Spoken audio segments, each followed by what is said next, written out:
Hi, I'm Manisha Penmatsa, Director Operations from Kiriti Group, here to discuss about AEO T3 today. If you are already a AEO T1 or T2 and still tying up a bank guarantee facility every time customs ask for one, there's a top tier build to remove that entirely.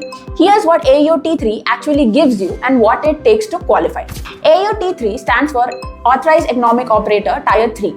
It's the highest tier of the India's AEO program, administered by the CBIC under Circular number 33 of 2016, as amended by Circular 26 of 2018 and Circular 3 of 2018.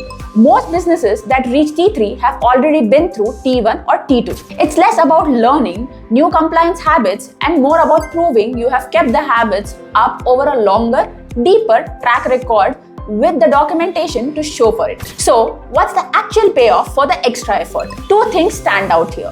In most cases, you don't need a bank guarantee at all. Nil bank guarantee, subject to the conditions in CBIC Circular number 38 of 2016.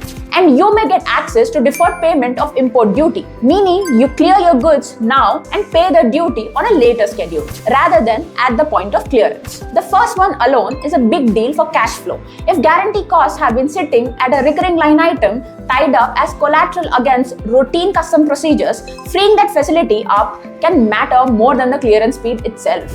Now, a pivot worth being upfront about. Deferred duty payment doesn't apply automatically to every single transaction type. Which of your shipment actually qualify is worth confirming directly rather than assuming blanket coverage. As a matter of fact, your AEO T3 certification is valid for a term of 5 years from the date it's granted under the CBIC Circular number 3 of 2018. That's longer than T1's continuous annual self-declaration model. So, once you are in, the renewal burden is lighter in frequency, even though each 5-year review is a deeper look than T1's yearly touchpoint. To qualify, Custom expects a sustained clean compliance history, commonly discussed as a multi-year track record, plus a more extensive set of documentation than T1 or T2, internal controls, financial solvency, and supply chain security covering your physical premises, your people, and your information systems. Most applicants come in with an existing T1 or T2 file already built, applying directly for T3 without the history, meaning establishing